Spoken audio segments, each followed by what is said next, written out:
Hello, I'm Esther Githuyu. It's Wednesday, February 23rd. This is Africa 54.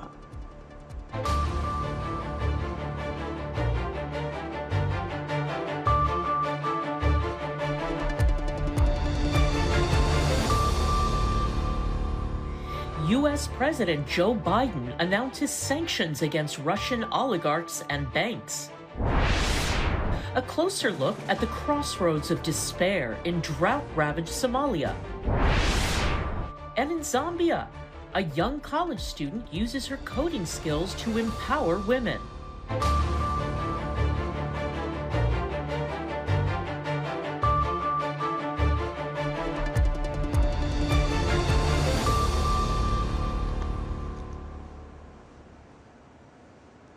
Ukraine on Wednesday is welcoming sanctions imposed against large Russian banks for its actions in eastern Ukraine in violation of international law, but are calling for more, saying the sanctions are necessary to stop Russian President Vladimir Putin from further aggression. VOA senior diplomatic correspondent Cindy Sain has more. As Ukrainians braced for further Russian military action against them, President Joe Biden addressed the crisis and condemned Russian President Vladimir Putin. This is the beginning of a Russian invasion of Ukraine, as he indicated and asked permission to be able to do from his Duma.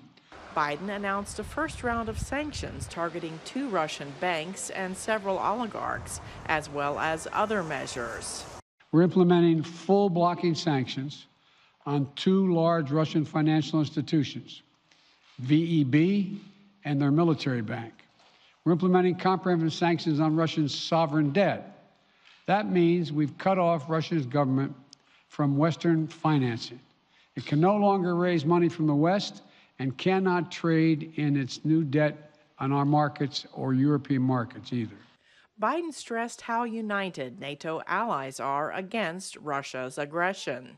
He said the U.S. is working very closely with German leaders to make sure that the Nord Stream 2 oil pipeline from Russia to Germany will not move forward, echoing an earlier announcement from German Chancellor Olaf Scholz.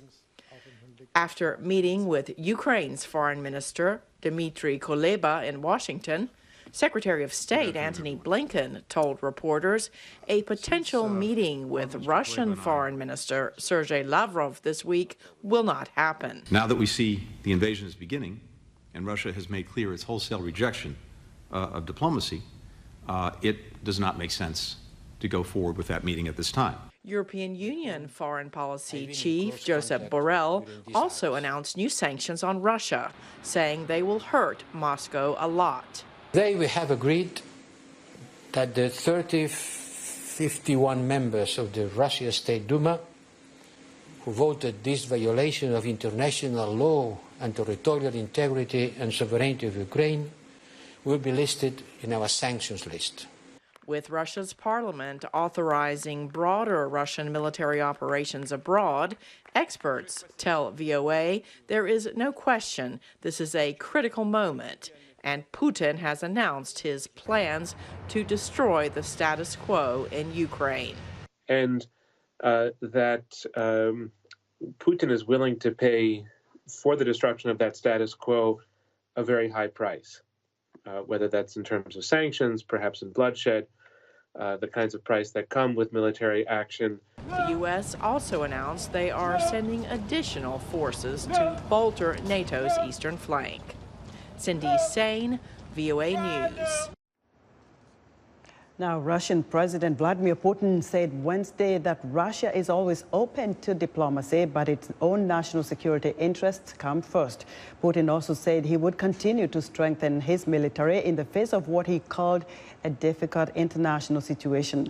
Putin, speaking in a video statement released to coincide with the annual Defender of the Fatherland Day, did not mention his standoff with the West over Ukraine, which has seen Western sanctions imposed on Russia after he decided to recognize the independence of 2 breakaway Ukrainian regions. Мы видим, как непросто складывается международная обстановка. We can see the difficult international situation and the threats posed by current challenges, such as the erosion of the arms control system and NATO's military activities. And yet, Russia's appeals to build a system based on equal and indivisible security that would reliably defend all countries remain unanswered. Our country is always open to a direct and honest dialogue and ready to search for diplomatic solutions to the most complicated issues. But I want to repeat that Russia's interests and the security of our people are unconditional. So we will continue to strengthen and modernize our army and navy, increase their efficiency, provide them with the most advanced equipment. The United States has accused Putin of massing more than 150,000 troops near Ukraine's borders in preparation for what it fears could be a full-scale invasion. Russia has repeatedly denied plans for such an attack, but it says it has a duty to protect people living in the two breakaway regions. Now, for more on the heightened tensions between Russia and Ukraine, I'm joined live from Kyiv by VOA Global Affairs correspondent Jamie Detmer. Jamie, tell us what the latest is from Kyiv. Well, we are underway at the moment as we talk, a major cyber attack, a malware attack on various Ukrainian government websites, including the website of the Foreign Ministry, the Cabinet of Ministers, the intelligence headquarters. This is the second major cyber attack on Ukrainian government facilities in the last week. There's some dismay by some cyber activists here that those sites were not more hardened, as this is the second big attack in about a week. Aside from that, we know that there's been some very serious shelling today in Luhansk, which is one of Moscow's two breakaway republics in eastern Ukraine. A power plant was hit there badly. Both sides are accusing each other of having carried out the shelling. But what we're hearing from independent observers in the Donbass is that the shelling is largely coming from the Moscow-backed separatist forces. The Ukrainians are being very restrained. They're trying to avoid, as I'm told by government ministers here, any grounds for Putin, Moscow, all the breakaway republics to suggest they're provoking and they're being aggressive. Oh, Jamie, I'm kind of interested in knowing, does the Ukraine know where the cyber attacks originated from? Well, they're accusing Russia. Russia keeps denying it. They've also, last week, the attack was attributed by the United States to Russia. And as people say, the only one who benefits from this is Russia, of course. Jamie, again, I would like to ask you whether, we know of any plans from Ukrainian President Volodymyr Zelensky. If the situation gets worse, does he have any plans in place to counter any such situation? There is some criticism. I had a big piece in VOA today from opposition ministers, including former opposition lawmakers, including former ministers, who are saying he is not putting Ukraine on the war footing it needs to be. He did declare a state of emergency today, but they're very concerned they're not civil defense plans. They don't know what the strategic resources in terms of food, reserves of energy, medical supplies are. They've been pressing the government to answer their questions on this. There is some concern that he has not been quick enough really to mobilize Ukrainians themselves to be ready for what they think may be an existential war. Jamie, many thanks. Jamie Detmer is VOA's Global Affairs correspondent. He was talking to us live from Kyiv. 18 civilians were killed when their transport vehicle came under attack in a part of western Niger, frequently targeted by Islamist militants, the government said on Tuesday. Interior Minister Al-Kassoum Indatu attributed Sunday's attack in the Tiliberi region near the border with Mali to armed bandits aboard several motorcycles who have not yet been identified. He said in a statement that 13 of the victims were from the village of Foneganda and 5 from the village of Tizeguru. Local officials have blamed a series of massacres on civilians since last year, an Islamic State's affiliate in West Africa, which along with Al-Qaeda-linked militants has been responsible for spiraling violence across the Sahelian countries of Niger, Mali and Burkina Faso. The Malian army said it had killed 19 jihadists in operations northeast of the capital, Bamako, that was supported by European special forces. A statement by the Armed Forces Chief of Staff late Tuesday said operations in the Timbuktu, Segou, Mopti, and Bandiagara areas successfully targeted terrorists, a term typically used to designate jihadists who have led a bloody decade-old insurgency. 15 bases were broken up, 34 motorbikes were seized, and 15 were destroyed, and 37 mobile phones were also taken. 8 people in the Timbuktu area were arrested, it said, adding that the operations had unfolded over several days. The troops worked alongside European special forces in a mission called Takuba.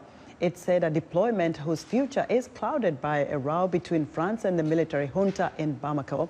The dispute led President Emmanuel Macron to announce last Thursday that French troops who have been fighting the jihadists for the last 9 years would leave within 9 months. South African police say they killed 8 suspects in a shootout with a heavily armed gang that was planning to rob or hijack a vehicle transporting money. Another 5 suspected gang members were arrested, the South African Police Services reported. The shootout on the streets of Johannesburg on Monday terrified bystanders as police officers and suspects using assault rifles swapped fire near a city hospital. 4 police officers were injured, 2 of which were airlifted to hospital, according to the police. Minister Becky Cele, who visited the scene, said Provincial Police Commissioner General Elias Mawela and police had been monitoring the gang since last week, and they were planning a major heist. No, today they were going to do the CIT. There was a money truck which they were observing they were going to hit it. But because of we had a very good intelligence, our members, they decided that, you know what, prevention is better than cure. We'll rather prevent them from committing that crime. Police estimated that the gang was made up of around 25 men. The gang members fled in cars to a safe house in southern Johannesburg where the shootout happened. Turkey has been looking to strengthen its presence on the African continent, with Turkish President Recep Tayyip Erdogan visiting the continent numerous times since 2005 as Prime Minister and President. The trips appear to pay off, with the volume of Turkey's trade with the continent increasing from $2 billion to at least $25 billion. Turkey has also opened 40 diplomatic missions in Africa this week. The President Erdogan visited the Democratic Republic of Congo and Senegal, but cut short his planned trip to Guinea-Bissau to attend an online meeting with NATO leaders following Russia's move to recognize 2 breakaway regions in East Ukraine as independent, raising tensions among Turkey's 2 Black Sea neighbors. And now for more on Turkey-Africa relations, I'm joined in the studio by Mehtap Colak Yilmaz, VOA Turkish Service anchor. Mehtap, very, very good welcome here to Studio 52. Thank you. I haven't hosted you here, so it's great to have you in the studio. So happy to be here. Thank you for inviting me. Definitely. Let's start with looking at the trip that President Erdogan made this week to Africa, and specifically, what was the interest in Senegal and the Democratic Republic of Congo? According to official data, and he said he was going to open up a new embassy built by Turkish companies, which are very active in the area, in the region. And in Senegal, in Dakar, and also after that, Republic of Congo, he was going to thank two officials about, fighting against Turkey-called Gülen organization, who had used to be very active in the area, and now taken control by the Turkish government-backed Marif Foundation right now. So he was going to thank them personally by arresting one of the Turkey's thinking that 2016 attempted coup, Turkish cleric who is self-exiled in U.S., a nephew of this Turkish cleric was arrested by a Congo official, so he was going to thank them in person. But Turkey has been long wanted to be in presence in that region. There are a number of reasons. Because Turkey-US relations are not its best place recently, and Turkish President Erdogan in the power for last over 18 years, and he needs an international presence and power and a picture at some point. So Africa relations are very important for him. It's a win-win situation. Everybody wins here, and we can talk about Turkish Airlines.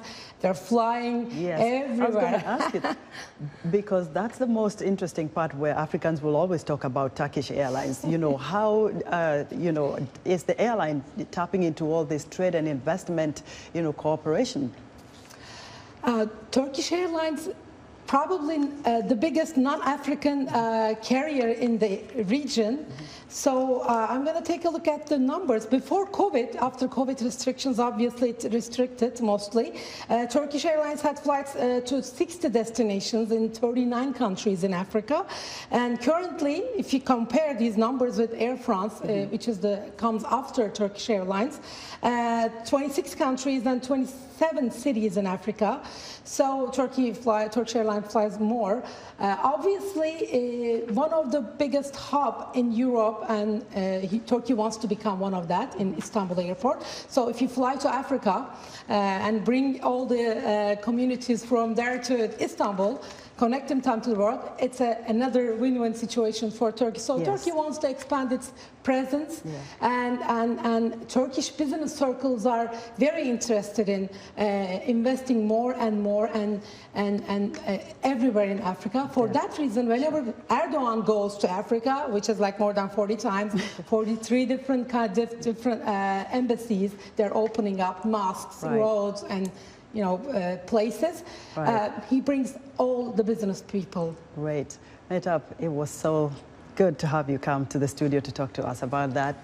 Mehtap Colak Yilmaz is VOA Turkish Service anchor. Over the past decade, Baidoa has grown accustomed to large population influxes. More than 60% of its population, estimated at 700,000, are displaced, desperate, hungry, and thirsty. And more people are flocking to Baidoa from the countryside of southern Somalia, one of the regions hardest hit by drought that is engulfing the Horn of Africa. Clara Frank has more. Under the blazing sun, Salado Adan Mohammed puts the finishing touches to her makeshift shelter, cobbled together from branches and fragments of discarded cloth. She has just arrived in the southwestern Somali city of Baidoa, the largest refuge for people fleeing the worst drought in the country in a decade. Along with her 3 children, the 26-year-old mother walked for 5 days without eating to make the 70-kilometer trek from her village to Baidoa. She settled in Muri, one of 500 camps for displaced people in the city, where akals, or traditional dome-shaped huts, have been hastily built in recent weeks. Desperate, hungry, and thirsty, more and more people are flocking to Baidoa from rural areas of southern Somalia, one of the regions hardest hit by the drought that is engulfing the Horn of Africa. According to the UN's World Food Program, nearly 13 million people, mostly families and herders, are going hungry in the region. 5.7 million in Ethiopia, 2.8 million in Kenya, and 4.3 million in Somalia, a quarter of the country's population.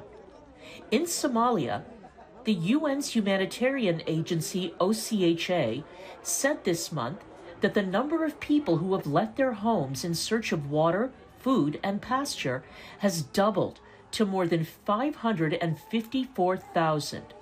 Clara Frank, Washington. Winds of up to 135 kilometers per hour battered Madagascar early on Wednesday as Cyclone Emnati made landfall, becoming the fourth major storm to hit the Indian Ocean island in a month. Emnati struck on the southeastern side of the island, where another cyclone, Basirai, killed scores of people just under 3 weeks ago. More than 30,000 people were evacuated ahead of Emnati's path as a precaution, the government's Office for Risk and Disaster Management said late on Tuesday. But it was later on Wednesday reclassified as a tropical storm as its speed slowed to 100 kilometers per hour, and there were no early reports of casualties or damage. Emnati was expected to exit into the ocean by Wednesday evening, according to the meteorological department. The island is still recovering from the effect of Cyclone Basirai, which hit on February 5th, killing at least 124 people, damaging or destroying the homes of 124,000 and displacing around 30,000. We're excited to hear what you think about Africa 54. Join the discussion on Facebook. The address is Africa 54. We're also streaming our broadcast live on Facebook. Please watch and share our show with your friends. Still to come in our technology report, a Zambian college student shares her computer coding skills to empower other girls and women. But first, Heidi Adams tells us what's coming up on Wednesday's Straight Talk Africa. Russia has plunged Europe into crisis. Join me, Heidi Adams, on the next Straight Talk Africa as we discuss the presence of Russia and China in Africa. Are the West's warnings about these two world powers' influence on the continent warranted or overblown? We'll also hear what Africans think about all the political, economic and military deals being made in their countries. An in-depth discussion on Russia and China in Africa on the next Straight Talk Africa. And it's time now for our technology report, and joining us now is our tech correspondent, Paul Ndiho. Paul? Hello, Esther, how are you? Although computer coding sounds very technical, it does require creativity and a lot of fun. If you know how to code, you can develop apps, develop games, websites, and many more. However, it's still significantly underrepresented when it comes to women. But in Zambia, Retiana Piri, a young woman at Evelyn College, is trying to change that. I spoke to her earlier, and here is more. Welcome to Africa 54. Thank you very much. You are a remarkable young lady. A lot of people talk about you in terms of what you've been able to do, how you taught yourself how to code, how you are helping other people, young people like you, to learn how to code, to get into STEM classes. Bring me up to speed. How did you get started in the first place? It started with my passion, and then in school, most teachers would notice the interest I had in science and technology, and they would link me to different competitions, different workshops. They would link me to different tutors that are helping girls in STEM. Then from there, I noticed how many girls lack interest in STEM. And so I took a vow to make sure at least most of the girls I interact with involve themselves in STEM and see the benefits of STEM. You teach young people how to code, young girls how to get into STEM programs? Yes, I teach young people, and most biomedical engineers in my country don't really know how to code. So I've been teaching most of them to code, because when they once they're done, they graduate, they usually have challenges in fixing equipment that require mobile applications, mostly embedded systems. So I teach some of them. So in other words, you become a professor. Do you get paid to do that at school? No, So why can't the university pay you, since you're doing most of its work, teaching young people how to do stuff? Most girls are not really free with interacting with professors. It's easier for a girl to interact with a fellow girl, and someone almost their age. It's easier for them to say what challenges they have, for them to ask for help. It's easier. Who inspires you? My father is the one that inspires me to work harder. You came up with an innovation that has since gone viral. From what you've told me, you also received a little bit of funding to support you build that product. Tell me more about it. My invention is called the Period Comforter. It's a device that's is to be used for menstrual pain relief in women and girls, pain relief for women with fibroids, pain relief for people with osteoarthritis, and also pain relief for people with urinary tract infections. How did you come up with that idea? I had a kidney infection from 2018 to 2020. I used to experience severe pain, especially when I'm on my monthly period. So I would use certain techniques to help relieve my pain. I came up with one idea to help myself and also other women out there with the pain they usually experience. Your president has been championing or encouraging young people to get into the STEM, get into this tech space. If you were to look in the camera and talk to him, what would you tell him? What do you want your president to help you as a young person achieve in Zambia? I thank my president for the Ministry of Science and Technology, because the ministry he created has helped me and given me confidence to work harder. And also, I would like him to reach out to me to get to know how many girls I want to help, and also get to know how I want to improve the health system in Zambia. I would like him to reach out to many people like me who want to find solutions for this country. I would love him to connect us to people that can help us with both funding and also with connectivity, so that we can implement our ideas. Thank you so much for your time. You're welcome. Thank you also for the opportunity to be on VOA. That's today's Tech Reporter. Back to you, Esther. Paul, thank you very much. And that's our show for today. We're very grateful that you could join us on Africa 54. Have a good night.